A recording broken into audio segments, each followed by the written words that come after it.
Was there any one point of time where you all thought that the game was going away from you?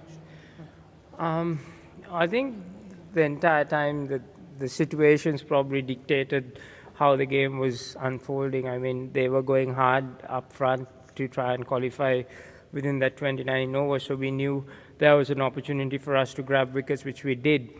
And obviously, when they stopped doing that, we knew now it's time that we need to now take 3 wickets or 2 wickets at that particular time. Which was always going to be tough because they only had to score like 2-3 runs and over. So we had to be a bit more creative and be patient. So it was a fascinating game of cricket purely because of the situations that where Australia was and where we were.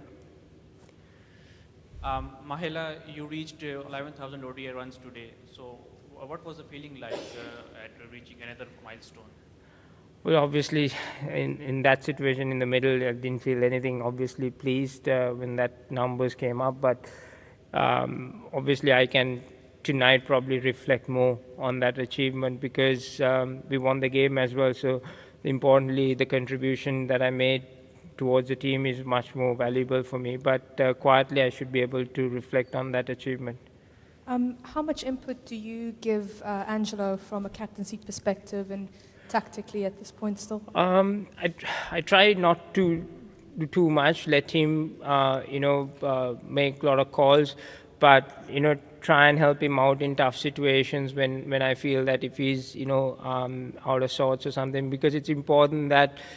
That's his team now, and for him to make mistakes sometimes or make good calls, learn while on the job. So try and help him as much as possible in tough situations, just few ideas here and there. But I think so far in this tournament we had some really tough games, and I thought Angie's handled himself really, really well. So our job is to try and help him as much as possible.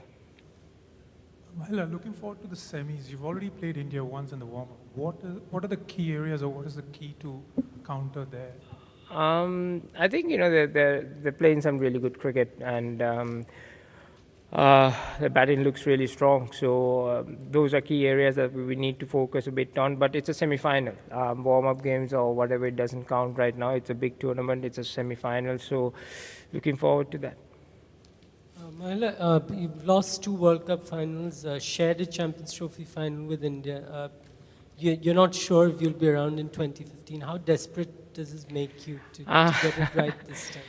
I don't know. I mean, you could see how desperate I was today. So I'll be desperate for every game to win. Simple as that. It's not about big trophies or whatever, just to win matches. So I'll have that same passion. I'll have that desperation to win games. It doesn't matter whether it's a semi-final, a final, or just a group game. As long as I have that attitude and the rest of the boys, we'll go a long way. Mahela, what were your sort of issues with Matt Wade out there? Nothing much. Just a little bit of banter, obviously. It's all good. Shook hands after the game. Obviously, he said something about the way I was batting the last few overs. So I just told him, don't worry, there is obviously a plan, and you'll see once we finish the game. So obviously I probably had the last laugh.